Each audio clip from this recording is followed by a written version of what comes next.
Hey everybody, thanks for joining me. Glad to be here once again. I am going to look at McFarlane's Spider-Man number 16. I was actually going to do the next issue of X-Force, but I forgot that that was part of this sabotage crossover, and we got to look at the part one, which was in the Spider-Man.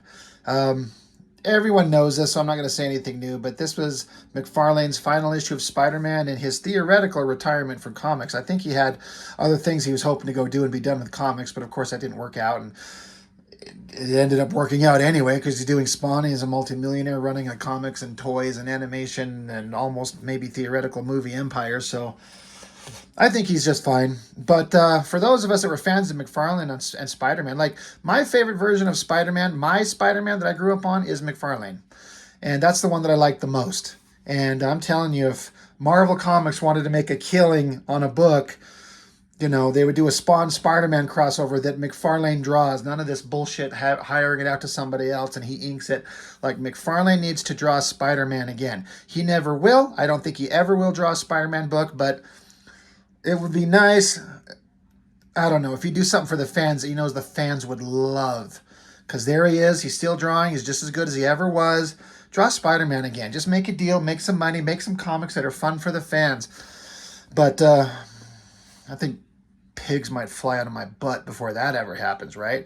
But anyway, but like I was saying, before we can get into the next issue of X-Force, we got to cover the first part of the story, which started here. And I don't know why or how, but in digging through all my shit, I found this book, and for some reason in the universe, I got 3 of them. I don't know what the fuck happened there. I was never, ever someone to buy multiple copies of a comic book, ever. I never went to the comic shop and was like, oh, there's a new copy of the book. I need 2 of them or 3 of them. Like, one to read and one to slab and one to jerk off to. I don't know. I don't know what people do. I watch people go in there, and I would watch people back in the day go and pick up multiple issues of a book and just like, what are you doing? You don't need that many. So one of these is the original one that I got. And then one of these, I think a buddy of mine gave to me for my birthday a year or 2 ago. He brought me a pile of books that he got. He's like, hey, I think you might like these. And he was right, even though I had it decades ago. And the other one, well, I don't fucking know. I got 3 of them somehow. So we'll just set 2 of them aside. Of course, the other interesting thing about this book, which is going to make me have to reorient the camera a little bit, is that this sideways, as it says right there, special sideways issue, which I thought was a fun little, I don't know, I want to say gimmick like a bad thing. It's just a thing. It's something different. But the book is like this. So I've got to be able to get top of the cover and bottom all in frame here. So readjusting. Now, the weird thing is if you started with this issue and you didn't know anything about X-Force, you're wondering what the fuck is going on with Spider-Man. Why is he, you know, jumping out of the way of whatever the fuck is going on? Well, in the last issue of X-Force, there was X-Force on site at the World Trade Towers, the Trade Towers, and the Twin Towers, sorry. And there was an explosion, and Spider-Man had shown up, and X-Force was on the scene, and Spider-Man saw the explosion happen. So it starts out here with him diving out of the way of the explosion. Though this debris seems to be only focused on him. There's none else flying around him. I guess it could have been done a little bit different. But, so we get into the book. Oh, shit, it's the Juggernaut, bitch. And he's here to beat your ass. The Juggernaut. That's who the X-Force guys were facing off against. So, McFarlane doing a big old badass Juggernaut? You know, why not, right? McFarlane could, I was going to say he can draw anything. That's not entirely true. But he can always at least make it look interesting. And, God, I should have that issue of X-Force out just so I could mock it. When I was talking about, when you have like a big fight scene, you can fill up a lot of space with just random rubble and debris, and it fills up a lot of space, but looks good because it puts them in the proper environment. Liefeld absolutely, in no way, shape, or form possible, can even think to do that. He might draw like a couple of circles and call them clouds, and he'll draw a couple little peaks at the bottom and call it rubble. But look what McFarlane does. I mean, he's got wires and cables and steel girders and a street sign with the name of his daughter on it there. It's just, it sells everything like you get it. And when you got the Juggernaut, he's a bad motherfucker to take up a whole bunch of space. And of course, he's facing off against the X-Force team. God, this is frustrating because I want to have the camera close enough to look at the art. These sideways issues are oriented weird. So I'm sorry, bear with me while I try and decide how to, I just might have to do this the hard way and just adjust the pages around as we go. I just want them to take up as much as the screen as possible. But yeah, Juggernaut facing off against Warpath. These two guys traded blows in the last issue, and this looks like it's going to continue. You got like the top several floors of one of the trade tower buildings blown off. Actual backgrounds of a city. If you remember that last issue, I was shitting all over Liefeld for his inability to do anything even remotely close to that. Also, the thing that stood out to me when I remember reading this the first time is sometimes it's fun to watch other artists, other really good artists, draw other characters that are popular by another artist, like seeing Jim Lee draw Youngblood. That was awesome. Or seeing Mark Silvestri draw the Wildcats. Seeing McFarlane draw X-Force, they felt off-model. They didn't feel right. And again, as much as I shit on Liefeld, he has a way of drawing these characters that made them look correct. That was the version that they were supposed to be. I mean, this is all fine. I mean, Farrell looks kind of weird. Warpath is kind of fine.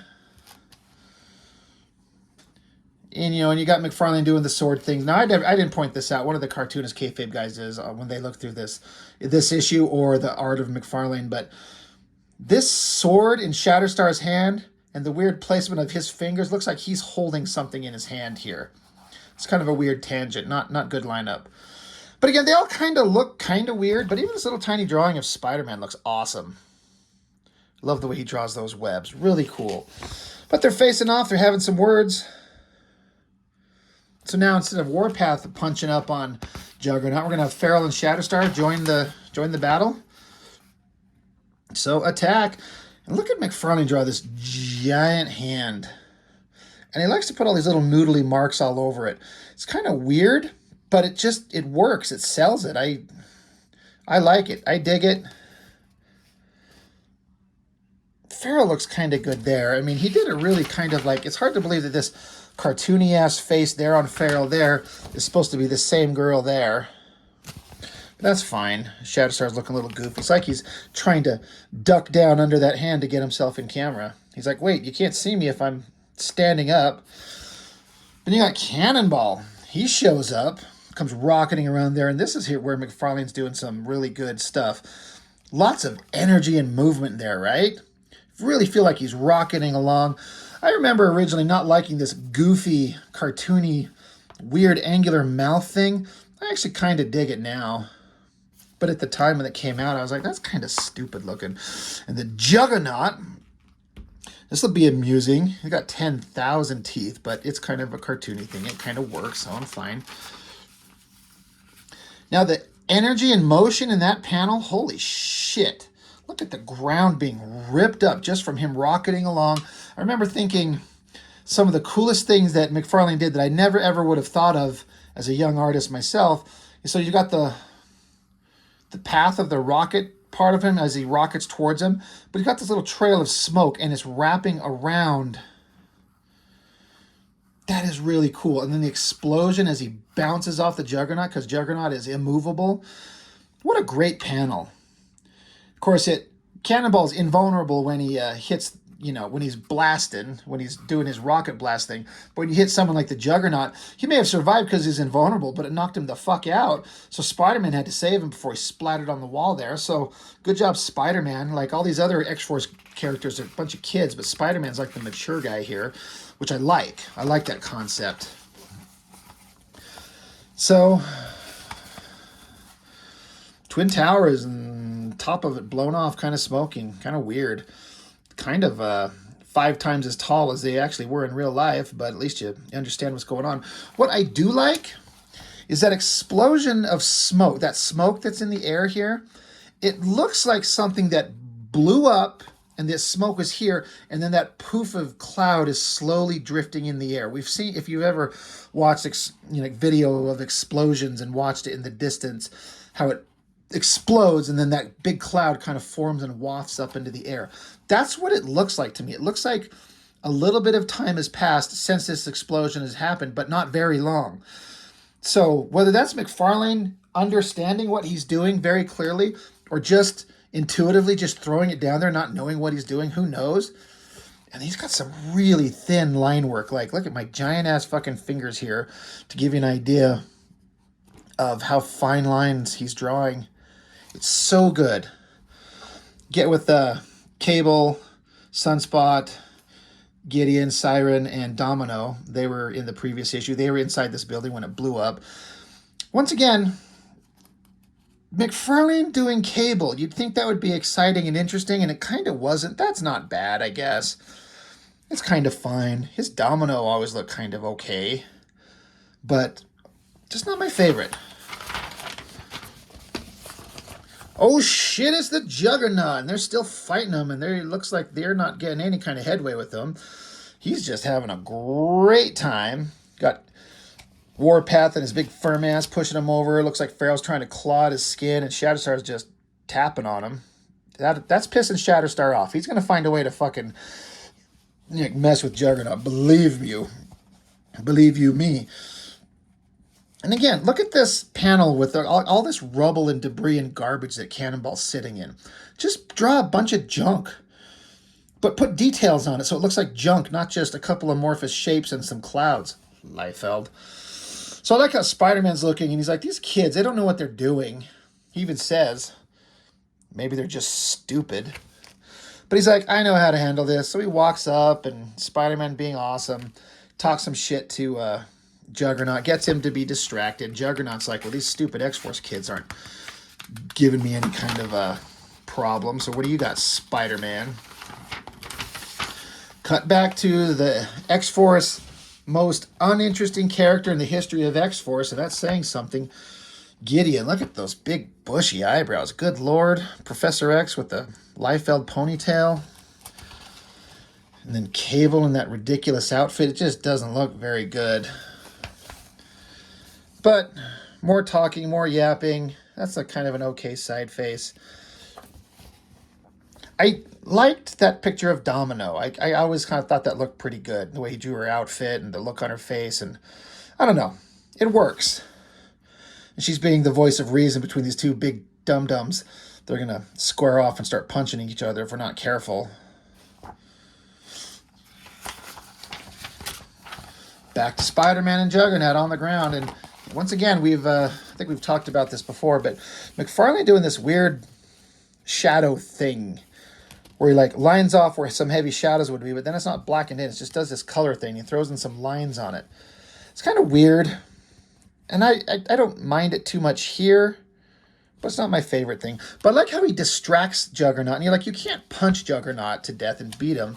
So he gets smart, at least temporarily smart, webs him right in his face, and then they do this little, push him over, trips him, gets him on the ground. Spidey thinks he's a genius. See, he tells you. And this panel of Juggernaut ripping that shit off his eyes, I think he's pissed. I've always thought that was a great drawing. And again, that rubble floating around him, pulling that webbing off. And then the giant flying bathtub spaceship of X-Force comes landing down here. Even Spider-Man thinks these characters are stupid. Hey, get that thing out of here. You can't park it now. Who'd be dumb enough to try and land a ship down here anyway? Well, fucking stupid Boomer. She's going to show up and try to get in on this Juggernaut bullshit. Let's take it back. Keep going. I bet we cut back to, oh, yeah. Yeah. Big double-page spread, right? McFarlane gets all this big canvas to do some cool shit, and this might be the worst drawing of Cable ever. This looks weird. Do not like, although McFarlane did try and replicate the ridiculous bullshit style of guns that Liefeld would do and make him look kind of like a three-dimensional object. So I don't like that big shot of Cable at all. And again, I like that drawing of Domino. that pose with her tucked down, got the rope strapped around her. It looks awesome. Siren's all right in the background. Gideon and Sunspot are stupid because they're Gideon and Sunspot. So yeah, Boomer, she's just rocking the explosions. Of course, it's not going to hurt anything. There's Farrell again, clawing at his skin. At least she's trying something. Shatterstar's like, I got an idea. So there's a very interesting story. Now, I think most of us know this story, but I'm going to go into some detail about it just for those who may not know. First time I ever saw this page, I thought it was some ballsy, awesome shit. Shatterstar, even though Shatterstar's fucking face looks like a goober there. Look at those teeth. What the hell's going on, McFarlane? But anyway, Shatterstar, he finally does something smart. And you see that sword coming right at his eye. And then you see a bunch of blood squirting everywhere. And then he's sitting there holding his eye. So Shatterstar stabbed him in the fucking eyeball, which is something that's smart. You should. That's a smart way to take him out. But this is not how this was originally done. McFarlane actually drew the sword stabbing him in the eye and blood squirting everywhere. And Marvel Comics did not like it, and so they had somebody else pull it out and redraw it to this.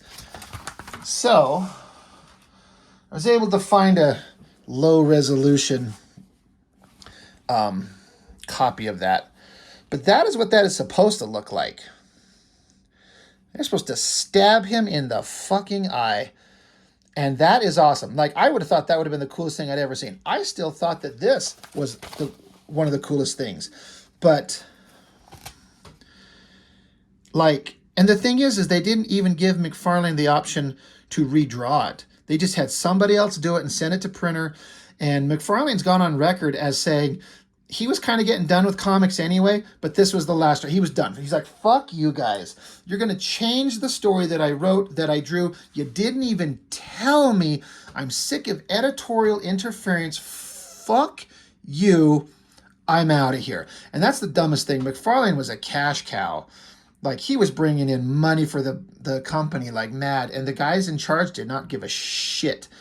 And if they would have at minimum said, look, we appreciate what you did, but we don't feel like this is something we want to do. Could you redraw it so it's less graphic? And maybe McFarlane would have had some, respect for them. But that doesn't seem to be the issue. And like you can see this image comes down a lot farther than this. Like, it ends right at the bottom of his mouth, but you see here it goes a lot farther. They just blocked out a bunch of it, and then somebody just threw in this blood splatter panel. If I was the artist doing this and this come up and no one told me, no one asked me to fix it, I'd be so goddamn mad. Anyway, I thought that was an interesting thing to bring up. The stabbing on the eye. That would have been so much better. I mean, it happens. We just don't get to visually see it. Anyway, Juggernaut's pissed, and his magical abilities, his Juggernaut powers come from some crystal or some bullshit. It says, yeah, the magic, I thought it was a crystal, but it says, the magic coursing through my veins, it protects and heals me at a rate far greater than yours. And then boom, his eye is already fixed. So that's how fast he can heal. So not as only is he fast and invulnerable and indestructible, but he heals. Like, Juggernaut should be unstoppable. But now he's pissed, so he goes running into a nearby building, and the sound effect being worked into the border itself. That's pretty freaking neat. And we got a building tipping over to crush and smash and explode. That explosion looks really awesome. Juggernaut freaking out and laughing his ass off there. He's having a great time. But this happened in Brigade. For those of you who watched that video, we had a big building fall on top of a hero, and he just stood up out of it. He was somehow able to survive it. Well, so does Spider-Man and all the X-Force guys. Somehow, they just all happened to land exactly perfectly fine. That's fine. I don't have a problem with it, but Spider-Man looks awesome. Again, I think Farrell looks pretty good here. He's not that same goofy face he had before. She kind of looks kind of cool there, actually. Shatterstar looking fucking weird again. Again, look at all this debris and rubble and rocks and... Like, take note, Liefeld. Grow a brain. But anyway, big double-page spread of them like, all right, be ready. we're going to continue on into a Liefeld book, and we're going to look significantly less interesting. And then here, McFarlane says, to all you readers of the past few years, thanks. It's been a blast. Todd McFarlane. He was done for, I think he thought he was going to be done. What was interesting also is the next issue of X-Force. They're saying it was on sale at the exact same time. So I think that both the books were on the stands at the same moment, which is kind of weird, but kind of awesome if you're reading the books. You'd love that shit. And then McFarlane goes on to a big, long conversation about what he's doing and lists a bunch of names of people who wrote in letters, and kind of a neat little throwing out some thanks to his readers and his supporters. Again, there's that awesome spider that he draws and that cool webbing. Just simple little line work. I love it. Freaking love it. Anyway, Spider-Man, Sabotage, Sideways issue, X-Force crossover, final issue of McFarlane. A lot of things going on in there. A lot of fun. McFarlane is a legitimately good artist. I think a lot of people like to shit on him and like, he's not actually that good. No, he's actually really good. I wish he did more stuff like this. Spawn just sucks. It's just so boring. But it's his brand. That's his Mickey Mouse, and he's going to ride it to the grave, and he's being successful. What the fuck do I know? I'd assume most of his money comes from his toy company. But I don't know anything. I just wish he would go back and draw Spider-Man at least one more time before he, isn't drawing comics at all. I'd like to see that just one more time in my life. It just sucks when there are these artists out there that are alive and going and thriving, and they don't draw comic books. I don't want to see covers. I don't want to see you do inking. McFarlane, draw. And if you're going to draw, go draw Spider-Man. Hey, J. Scott Campbell, go draw fucking Danger Girl again, dude. That shit is brilliant. I love it. Hey, Joe Madureira, go draw Battle Chasers, you dum-dum. No one cares about fucking video games. I say that not being a gamer. Obviously, everyone cares about video games. And he's just putting out the newest issue of Battle Chasers, but he got somebody else drawing it who's a good artist, but I don't give a fuck. I want Joe Mad drawing it. Yeah. They got Jim Lee, but unfortunately he's drawing shit I don't care about. I don't care about anything in DC. I don't want to see anything. I don't want to see him drawing anything from those characters. I just don't care. Unfortunately, Liefeld just never stops drawing. He's just always drawing garbage. So, anyway, a fun book. Quick little look at fun little, moment in time for comics that was important to all of us back in the day. So I guess that's all I got for now. So thank you for joining me as always. I appreciate it very much. I will see you next time.